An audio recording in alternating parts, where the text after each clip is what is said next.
ആലപ്പുഴ കരുവാറ്റയിൽ കൊച്ചുമകൾ ഉൾപ്പെടുന്ന സംഘം വയോധികനെ കൊലപ്പെടുത്താൻ 2 പദ്ധതികൾ തയ്യാറാക്കിയിരുന്നതായി പോലീസ്. വീടിന്റെ ഓട് നീക്കി മുകളിൽ നിന്ന് ഭാരമുള്ള കല്ല് തലയിലേക്കിട്ട് കൊലപ്പെടുത്താനായിരുന്നു ആദ്യം ആസൂത്രണം ചെയ്തിരുന്നത്. വീടിന്റെ മേൽക്കൂരയിൽ കയറി ഓട് നീക്കിയപ്പോഴാണ് ഈ പദ്ധതി നടപ്പാകില്ല എന്ന് മനസ്സിലായത്.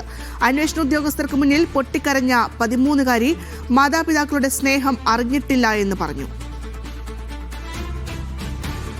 ജോസി ബാബു ചേരുന്നുണ്ട് വിശദാംശങ്ങളുമായി. ജോസി, വലിയ രീതിയിലുള്ള ഒരു ക്രിമിനൽ ആലോചനയാണ് ഇവരുടെ ഇടയിൽ ഉണ്ടായിട്ടുള്ളത്. നമുക്ക് തന്നെ ഞെട്ടിപ്പോകുന്ന ചില വിവരങ്ങളാണ് ഇപ്പോൾ പുറത്തു വരുന്നത്. എന്തായാലും ആദ്യ ആസൂത്രണം അത് പൊളിഞ്ഞു. അത് കഴിഞ്ഞ് ഒരു പ്ലാൻ ബി ഉണ്ടാക്കുകയായിരുന്നു.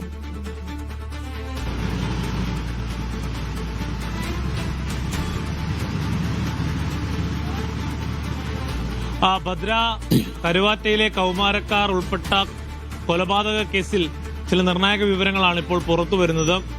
പ്രതികൾ കൊലപ്പെടുത്തിയ ഇപ്പോൾ നടത്തിയ രീതിയല്ലായിരുന്നു നേരത്തെ പ്ലാൻ ചെയ്തിരുന്നത്. അതായത് മറ്റൊരു രീതിയിലായിരുന്നു കൊലപ്പെടുത്താൻ ഉദ്ദേശിച്ചിരുന്നതെന്നാണ് ഇപ്പോൾ പോലീസിൽ നിന്നും അന്വേഷണ സംഘത്തിൽ നിന്നും ലഭിക്കുന്ന വിവരം.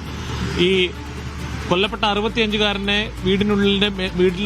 വീട്ടിൽ കിടന്നുറങ്ങുമ്പോൾ മേൽക്കൂര പൊളിച്ച് മുകളിൽ നിന്നും കല്ല് താഴേക്കിട്ട് കൊലപ്പെടുത്താനായിരുന്നു ആദ്യം പദ്ധതി ഇട്ടിരുന്നത്. പക്ഷേ ഇവിടെ എത്തിയപ്പോൾ വീടിന് മറ്റുള്ളതിനാൽ അങ്ങനെ സാധിക്കില്ല എന്ന് മനസ്സിലായി. തുടർന്നാണ് മർദ്ദിച്ചും അതോടൊപ്പം തന്നെ ശ്വാസം മുട്ടിച്ചും കൊലപ്പെടുത്തുവാനുള്ള തീരുമാനത്തിലേക്ക് എത്തിയത്.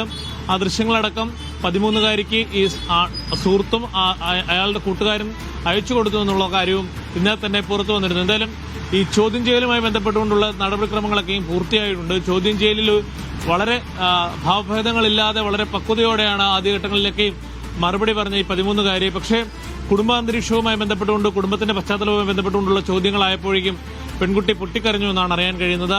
തനിക്ക് കുടുംബത്തിൽ നിന്നും വലിയ വാത്സല്യം കിട്ടിയിട്ടില്ല, മാതാപിതാക്കളുടെ പരിഗണനയോ അതോടൊപ്പം തന്നെ സ്നേഹമോ തനിക്ക് ലഭിച്ചിട്ടില്ല എന്നുള്ളതാണ് ഈ പെൺകുട്ടി നൽകിയ മൊഴി. എന്തായാലും പെൺകുട്ടി ഇപ്പോൾ ഷെൽട്ടർ ഹോമിലാണ്, സംരക്ഷണ സമിതിയുടെ നേതൃത്വത്തിലുള്ള ഷെൽട്ടർ ഹോമിലാണ്. തുടർന്ന് മറ്റു നടപടികളുമായി ബന്ധപ്പെട്ടുകൊണ്ട് ജുവനൈൽ കോടതിയിലും ഹാജരാക്കുകയും മറ്റ് നടപടിക്രമങ്ങളുടെ ഭാഗമായി അവിടെ നിന്നും കുറ്റം ചെയ്ത കുട്ടികളെ താമസിപ്പിക്കുന്ന ഇടത്തേക്ക് മാറ്റുകയും ചെയ്യുമെന്നാണ് പോലീസ് അറിയിച്ചിരിക്കുന്നത്. എന്തായാലും ഇതുമായി ബന്ധപ്പെട്ടുകൊണ്ടുള്ള തെളിവെടുപ്പ് നടപടികളും മറ്റ് നടപടിക്രമങ്ങളുമൊക്കെ പോലീസ് പൂർത്തിയാക്കിയിട്ടുണ്ട്.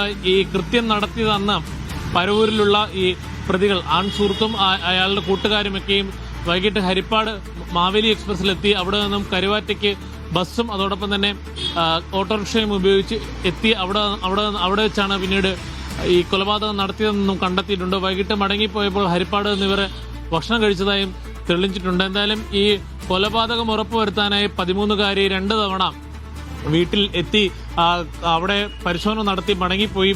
അതോടൊപ്പം തന്നെ നാട്ടുകാരെ തെറ്റിദ്ധരിപ്പിക്കുന്നതിനായി ഈ വീട്ടിലുള്ള ഈ മുതിർന്ന ആളെ കാണുന്നില്ല എന്നുള്ള ഒരു കഥയും പ്രചരിപ്പിച്ചിരുന്നു. എന്തായാലും ഈ സംഭവവുമായി ബന്ധപ്പെട്ടുകൊണ്ട് ആദ്യം അവിടെ ഓടിയെത്തിയ ജോഷിയെ നടക്കമുള്ള ആളുകളുമായി ഇന്ന് സംസാരിക്കാൻ സാധിച്ചു.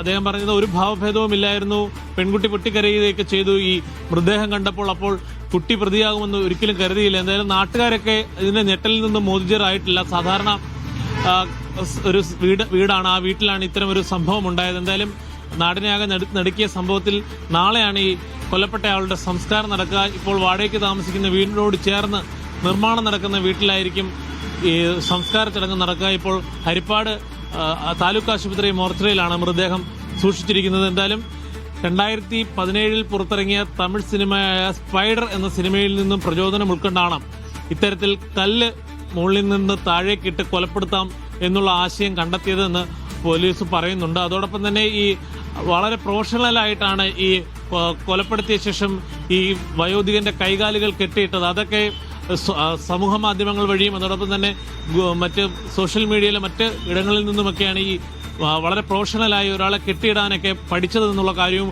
പോലീസ് കണ്ടെത്തിയിട്ടുണ്ട്. കൂടാതെ 4.5 പവനോളം സ്വർണം നഷ്ടമായത് പോലീസ് കണ്ടെടുത്തിട്ടുണ്ട്. അതിൽ ഈ കുട്ടികളെ വിൽക്കാൻ സഹായിക്കുകയും അതോടൊപ്പം പണയപ്പെടുത്താൻ സഹായിച്ച ഒരാൾ ഉണ്ടെന്ന് കണ്ടെത്തിയിരുന്നു. അദ്ദേഹത്തിന് പക്ഷേ നേരിട്ട് ഈ കേസുമായി ബന്ധമില്ല.